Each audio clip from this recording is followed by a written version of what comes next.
Bonjour, je suis Thibaut Gabriargue, cofondateur de Rivage. Chez Rivage, on accompagne les entreprises dans leur réponse à la CSRD et plus particulièrement celles qui ont des enjeux forts liés à la biodiversité. Bonjour, je suis Clémence Michel, l'autre cofondatrice de Rivage. La CSRD est un texte ambitieux et complexe, mais notre objectif, à travers cette vidéo, est de vous faire comprendre de manière très simple de quoi il s'agit et quelles sont les étapes à suivre pour y répondre. La CSRD, c'est l'acronyme barbare pour Corporate Sustainability Reporting Directive, soit la directive de durabilité des entreprises. C'est une réglementation européenne qui oblige les entreprises à faire preuve de transparence sur leurs performances extra-financières, autrement dit leur stratégie ESG. Concrètement, elle oblige les entreprises soumises à publier leur stratégie, leur plan d'action ainsi que des indicateurs chiffrés en matière environnementale, sociale et de gouvernance, et tout ça au sein d'un rapport de durabilité.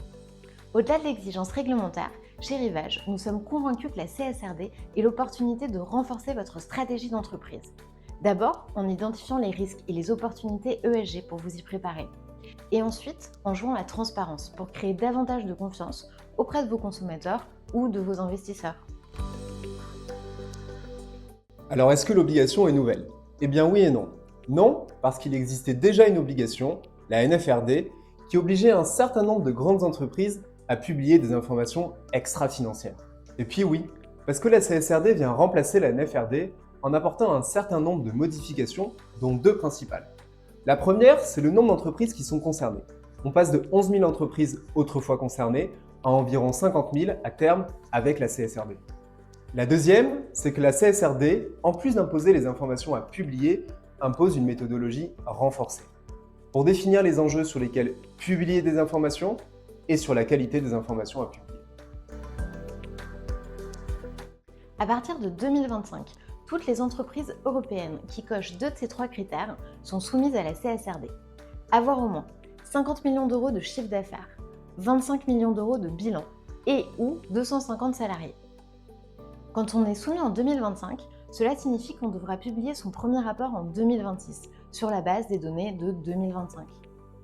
À partir de 2026, ce sont les PME cotées en bourse, à l'exception des micro-entreprises, qui seront également soumises. Ça veut dire qu'elles devront publier leur premier rapport en 2027. Si vous ne savez pas si vous êtes soumis à la CSRD, on vous met un lien dans la description de la vidéo pour que vous puissiez vérifier en 2 minutes. Mais que vous soyez soumis en 2025 ou en 2026, on vous recommande de prendre de l'avance pour travailler le plus sereinement possible. Alors que contient un rapport de durabilité? La CSRD définit 12 normes, appelées ESRS, pour European Sustainability Reporting Standard, autrement dit les normes européennes d'information en matière de durabilité. Il existe 2 normes générales qui sont obligatoires pour toutes les entreprises. Et puis 10 normes thématiques. 5 qui concernent l'environnement, liées au changement climatique, aux pollutions, aux ressources hydriques, à la biodiversité et à l'économie circulaire. Et puis 4 qui concernent le social, liés aux effectifs de l'entreprise, aux travailleurs de la chaîne de valeur, aux communautés et aux consommateurs et utilisateurs finaux. Enfin, une qui concerne la gouvernance dans la conduite des affaires. Alors, est-ce que toutes les entreprises sont obligées de publier des informations sur ces 10 normes? Eh bien non, puisque chaque entreprise doit définir, grâce à une analyse de double matérialité, les enjeux qui sont importants pour elle. Petit point de vocabulaire. Quand un enjeu est défini comme important, on dit qu'il est matériel dans le jargon de la CSRD. Alors, l'entreprise doit publier des informations uniquement sur ces enjeux dits matériels. Par exemple, si l'eau n'est pas un enjeu matériel pour votre activité, vous n'aurez pas à publier d'informations sur le SRS relatif à l'eau. J'imagine que la question qui vous brûle les lèvres maintenant est « Qu'est-ce que l'analyse de double matérialité ?» Alors c'est la grande nouveauté qu'apporte la CSRD. Elle prend en compte 2 types de matérialité. 1. La matérialité d'impact, c'est-à-dire des impacts positifs et négatifs de l'entreprise sur le monde, en termes environnemental, social et de gouvernance. Par exemple, quels sont mes impacts sur le dérèglement climatique, la biodiversité ou le climat social. 2. La matérialité financière, c'est-à-dire les risques et ou opportunités générés par l'environnement social, économique et naturel sur les performances financières de l'entreprise. Par exemple, quel risque ou quelle opportunité crée l'érosion de la biodiversité sur mon entreprise? Des risques de pénurie de matière, ou à l'inverse, l'opportunité de créer un nouveau produit à partir de matières recyclées. La CSRD précise comment cette analyse de double matérialité doit être menée. Chez Rivage, nous vous accompagnons à travers chaque étape de cette méthodologie, ce qui sera d'ailleurs l'objet de notre prochaine vidéo. La CSRD définit un certain nombre de passages obligatoires que nous avons résumés en 6 étapes. Première étape, l'analyse de double matérialité. Il s'agit de définir les enjeux importants pour l'entreprise d'un point de vue de l'impact et du risque financier, sur lesquels elle devra publier des informations. Comme Clémence vous le disait tout à l'heure, nous reviendrons dessus dans une prochaine vidéo. Deuxième étape, l'analyse d'écart. Une fois les enjeux importants définis, il faut regarder pour chacun de ces enjeux quelles sont les informations que l'entreprise a déjà à disposition et quelles sont celles qu'elle doit aller chercher. Troisième étape, la collecte des données.